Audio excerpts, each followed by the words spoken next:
방금 전 제목이나 썸네일을 보고 클릭하신 분들이라면 부동산에 대해서 관심을 가지시고 투자나 내 집 마련에 대해서 고민하시는 분들이지 않을까 하고 생각이 됩니다. 많은 분들이 얼추 짐작을 하셨을 건데요. 맞습니다. 저는 인천이나 대구보다 부산을 좀 더 관심 있게 지켜보고 있습니다. 인천은 과공급의 수도권 시장이고 대구는 천지개벽하는 동네인데 무슨 부산을 논하냐, 아이고 부동산 열나 모르네, 니 나가라 부산 하는 분들이 정말 많으실 겁니다. 예, 맞습니다. 하지만 지표를 한번 보실까요? 아실에서 확인한 지난 상승장에서 각 지역의 랜드마크 아파트 가격표입니다. 각 지역의 랜드마크 가격은 그 지역의 유리천장 같은 역할을 하면서 그 지역 부동산의 가격 지표를 나타낸다고 많이 알려져 있고 지역의 위상을 나타내주는 것으로 알려져 있습니다. 보시면 어떤가요? 부산, 대구, 인천의 순서로 가격 지표가 나타나고 있습니다. 부산은 18억 이상, 그리고 대구는 17억 정도 확인이 되네요. 물론 거래량을 따져봐야 한다, 그리고 매매 금액 수준도 현재 수준으로 알아봐야 한다 라는 말씀이 많이 있으실 겁니다. 하지만 저는 가격을 어디까지 받아줄 수 있냐만을 따져봤을 때 부산의 여력이 그 두 개 지역보다 더 크다는 것을 보여드리고 싶었습니다. 그래도 인천은 수도권의 메리트가 매우 크고, 그리고 대구는 공급도 공급이지만 부산에 비해서 일자리나 학군적인 측면도 더 낫다고 얘기하시는 분들이 계실 거예요. 그럼 제가 왜 부산을 좀 더 봐야 하는가에 대해서 제 생각을 한번 말씀드려 보도록 하겠습니다.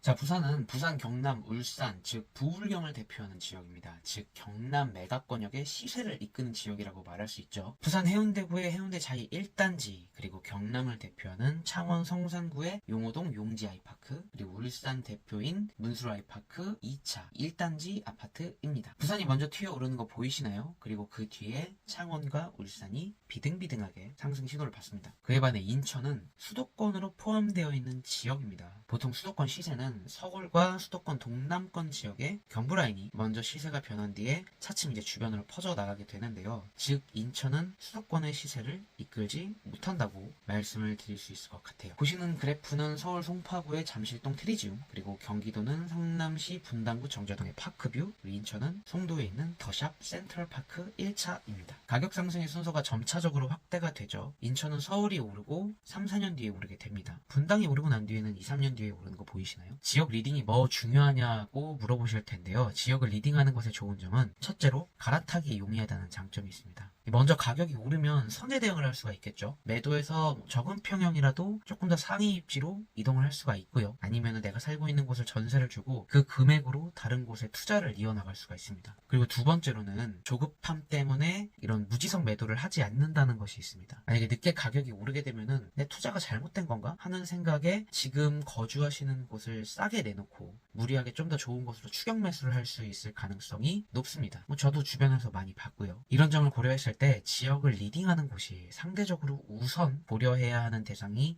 아닐까 하는 생각을 해보았습니다. 이 점은 대구도 부산과 마찬가지일 수 있을 것 같습니다. 대구 역시 경북 지역을 리딩하는 곳이니까요. 두 번째로 대구 못지않은 공급 물량이 있습니다. 아시는 바와 같이 대구는 20년도부터 꾸준히 적정 수요 이상의 공급 물량을 보여주고 있습니다. 하물며 부산은 어떤가요? 부산은 13년도부터, 즉 10년 동안이죠. 지속적으로 적정 수요 이상의 공급 물량을 보여주고 있습니다. 10년 이상의 적정 수요 이상의 공급이 되면서 지역의 전세 가격이 하방 압력을 받아서 아직까지도 회복을 못하는 것으로 보이죠. 물론 그동안 공급이 많았던 곳이 일광신도시, 정관신도시, 강서구 이쪽이기 때문에 해수동으로 알려져 있는 그런 부산의 중심 입지와는 다소 떨어진 곳이긴 합니다만, 그럼에도 불구하고 10년 이상의 과공급은 무시할 수가 없는 겁니다. 공급과 가격의 관계를 한번 보실게요. 막대는 공급량입니다. 그리고 노란 선은 15년 평균 공급량이고요. 빨간 선과 파란 선은 각각 매매 전세 지수입니다. 부산은 13년부터 꾸준한 공급을 보이면서 17년부터 약 4년간 가격 둔화된 것으로 보입니다. 그 이후에는 전국 대세 상승 이후에 금리 인상 등으로 경제 상황이 조금 이제 어려워지면서 한풀 꺾였죠. 24년도, 25년도에는 공급 물량이 아직 미미하지만 제가 알기로 21년부터 현재까지 부산의 인허가 물량이 약 8만호 정도 된다고 합니다. 이 8만호 정도가 약 3년에서 5년 뒤에 이제 실제 물량으로 나타내질 수 있는 거죠. 공급이 추가로 있을 수가 있는 겁니다. 전세가가 먼저 상승해야 매매가가 뒷받침돼서 올라가는 것이 대부분이기 때문에 그 점을 고려한다고 했을 때 일단 부산은 공급에 대한 이슈가 어느 정도 해결이 돼야 하고요. 그리고 더불어서 정책의 기조가 조금 추가적으로 완화해야 하는 방향으로 가야 투자 수요가 움직일 수 있을 것이기 때문에 아직 부산에 대한 그런 가격들이 회복을 하려면 조금 멀었다라고 판단을 할 수 있을 것 같습니다. 자, 오늘은 남들 다 인천이나 대구를 얘기하는데 나는 왜 부산을 좀 더 신경 쓰고 있냐에 대해서 말씀을 나눠봤습니다. 물론 신축 분양권 같은 경우에는 대구가 정말 많이 저렴합니다. 뭐 동구나 남구 등 괜찮은 입지 아파트들도 뭐 전용 84 같은 경우에 4, 5억 원대에서 분양권을 볼 수 있으니까 정말 괜찮죠. 그에 반해서 부산은 동일 평형대가 약 뭐 6억이 기본이기도 합니다. 그럼에도 불구하고 하지만 저는 부산이 괜찮다고 생각을 하는 이유 중에 하나가